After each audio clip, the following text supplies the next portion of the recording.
Coucou les amis, bienvenue à tous pour les messages des défunts, les messages de nos chers étoilés. J'espère que vous allez bien, je suis très heureux de vous retrouver pour ce nouveau rendez-vous, pour ce beau samedi. Donc merci beaucoup pour toutes les personnes qui ont commenté pardon, la dernière vidéo.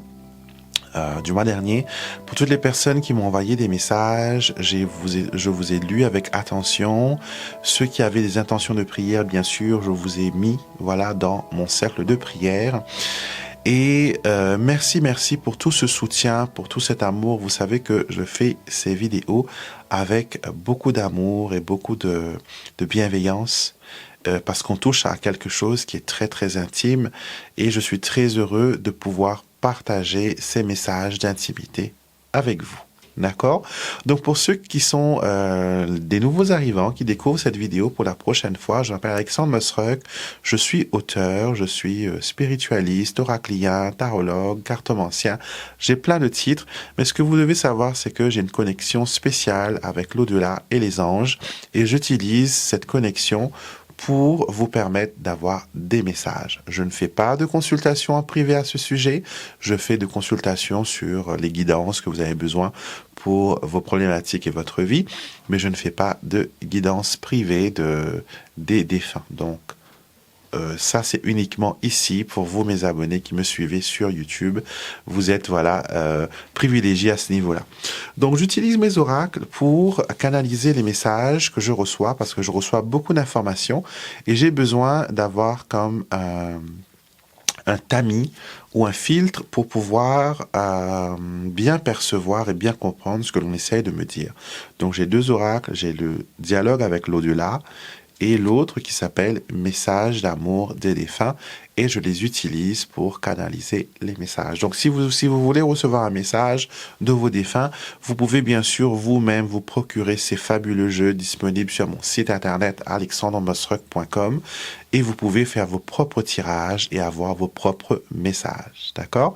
On va commencer avec le premier oracle, dialogue avec l'au-delà, pour voir quel message on veut vous faire passer. Vous pouvez d'ailleurs penser à un défunt. Vous pouvez poser une question aussi, comment va ma mamie, ou je voudrais savoir si telle personne est en paix dans la lumière. Vous pouvez demander ces choses-là. On va voir un peu quels sont les messages qui vous sont destinés aujourd'hui. Qu'est-ce que l'on veut vous faire comprendre?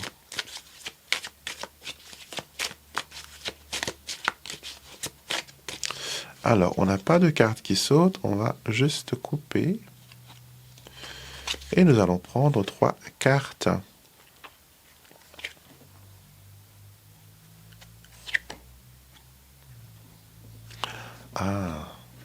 Alors, ce message s'adresse à une personne qui est toujours en deuil.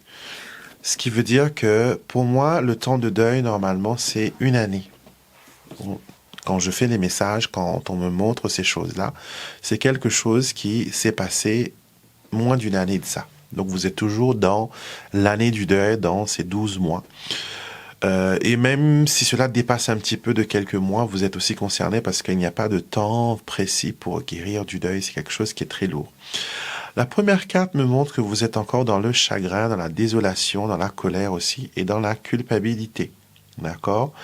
Et le message que l'on veut vous faire passer, c'est que le deuil fait partie de la vie, il ne faut pas en avoir peur. D'accord? Il ne faut pas en avoir peur. Le cycle de la vie, c'est quelque chose qui est naturel. On est tous un jour et on repart tous un jour. Certaines personnes partent dans des conditions très douces, très sereines, très humaines, alors que d'autres ont beaucoup plus de difficultés à quitter la Terre. Ils passent par des phases difficiles et compliquées. Ayez en mémoire que il y a beaucoup de personnes qui viennent sur cette terre et leurs naissances sont aussi un problème. Dans le sens où vous avez des bébés qui naissent très prématurés, d'accord, dont ils deviennent un souci pour les parents, il faut s'en occuper, il faut, voilà. Vous avez des accouchements qui durent des heures et des heures, c'est une torture. Vous avez des bébés qui décèdent malheureusement lors des accouchements aussi. Donc, Naître, c'est quelque chose qui est difficile, compliqué. Facile pour certains. Certaines femmes accouchent, voilà, dans la minute, sans vraiment avoir de douleur. C'est quelque chose qui se passe très vite. Alors que d'autres femmes passent des heures à être torturées pour pouvoir donner la vie. Et pour la mort, c'est la même chose. Certains d'entre nous vont avoir, comme je l'ai dit, une mort sereine et rapide, alors que d'autres vont avoir, voilà, subir cela comme une atrocité, comme quelque chose de compliqué. D'accord? On me montre aussi que vous êtes en colère contre Dieu, vous êtes en colère contre le divin, parce que ce n'est pas normal que vous avez subi cette perte.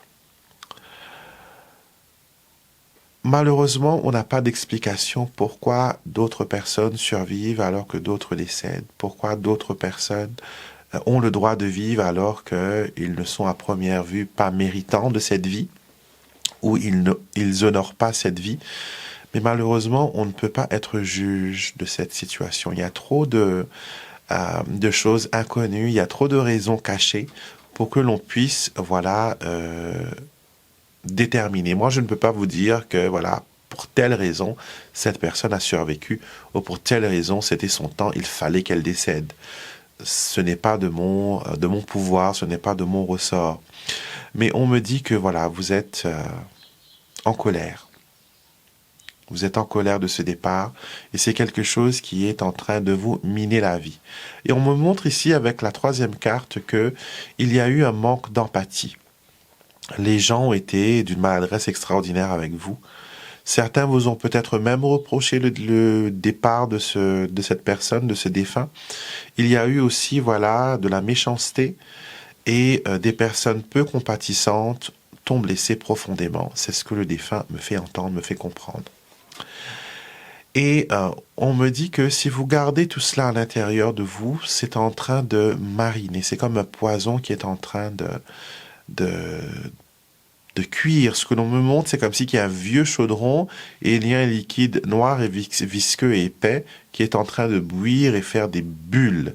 Donc il y a quelque chose de toxique qui brûle en vous et vous avez besoin de vous débarrasser de ça.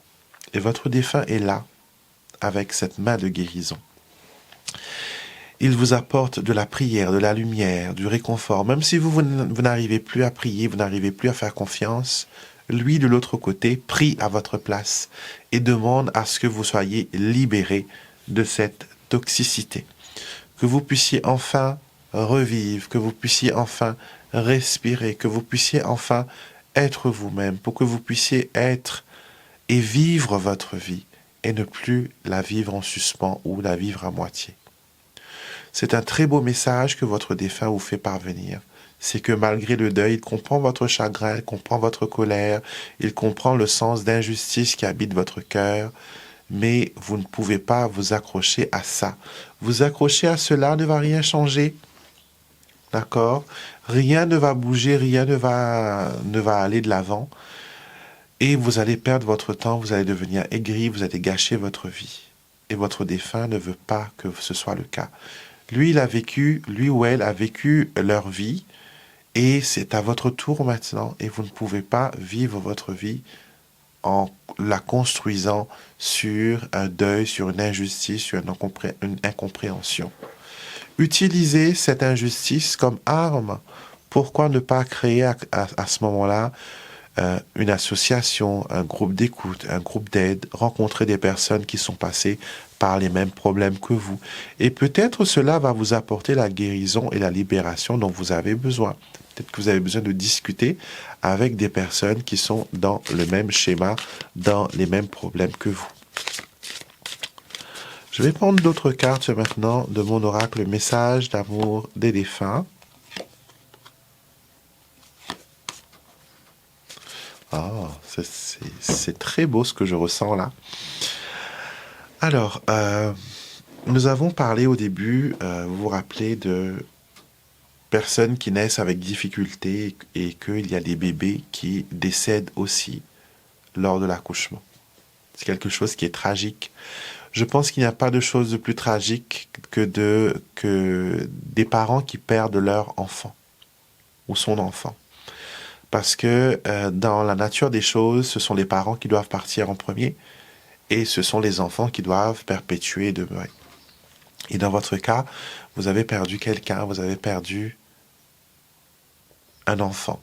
Et j'en suis profondément désolé. Je ne peux imaginer votre chagrin, je ne peux imaginer votre souffrance, car je ne suis jamais passé par là. Mais je peux le comprendre parce que ma mère a perdu un enfant qui est venu après moi. Donc j'ai vu le désarroi et la souffrance que ma mère a eue. Donc je sais entre guillemets comment se passe cette perte et ce chagrin. Mais je tiens à vous dire que cet enfant est devenu votre ange gardien. Cet enfant a continué à grandir, donc cette perte, elle n'est pas très récente. Parce que l'enfant vous dit, j'ai bien grandi depuis. Et cet enfant vous dit, on n'a pas eu la chance de bien se connaître, mais je me souviens de toi et de ton immense amour. À mon arrivée ici, notre famille du paradis m'a accueilli, et ils se sont occupés de moi comme toi tu l'aurais fait. Donc déjà, votre enfant, de l'autre côté, n'est pas tout seul. D'accord, il y a des gens qui sont là, qui l'aident, qui l'entourent d'amour, qui l'ont expliqué les choses. Et il est devenu votre ange gardien. Et sa présence à vos côtés est représentée par une fleur.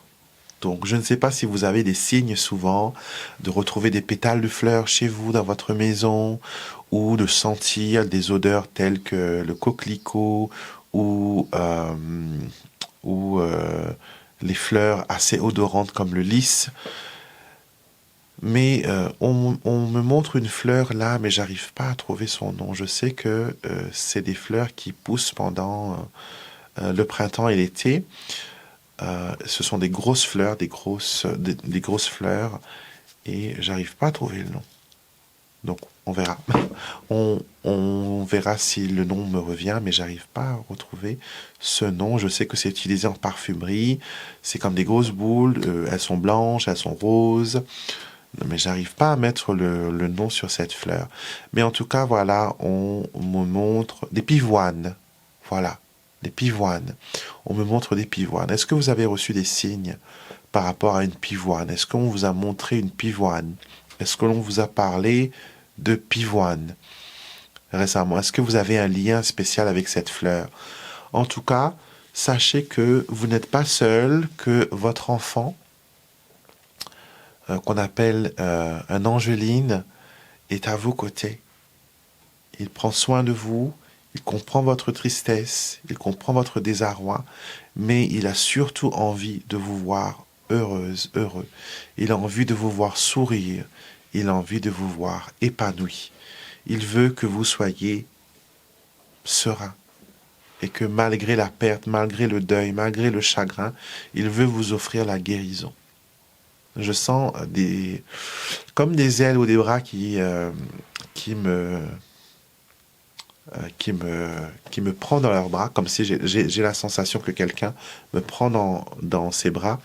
Et pour moi, c'est signe de réconfort. C'est qu'à chaque fois que vous êtes déprimé, que ça ne va pas, il y a cette personne qui vient et qui vous serre dans ses bras spirituellement. Et c'est là que vous avez les frissons, c'est là que vous sentez une chaleur, c'est là que vous sentez qu'il y a une présence.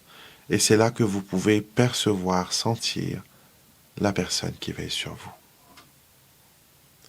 C'est un message très fort aujourd'hui que vos défunts veulent vous faire passer. D'accord? Donc accueillez-le avec amour. Je sens une libération extraordinaire. Je sens qu'on enlève de vous, sur vous, un poids, quelque chose qui vous a empêché de vivre, de respirer. On me dit, voilà, on vous a coupé le souffle. Depuis plusieurs temps maintenant, plusieurs mois, vous n'arrivez pas à respirer profondément. Je vous invite là maintenant, prenez une grande inspiration par le nez et soufflez par la bouche.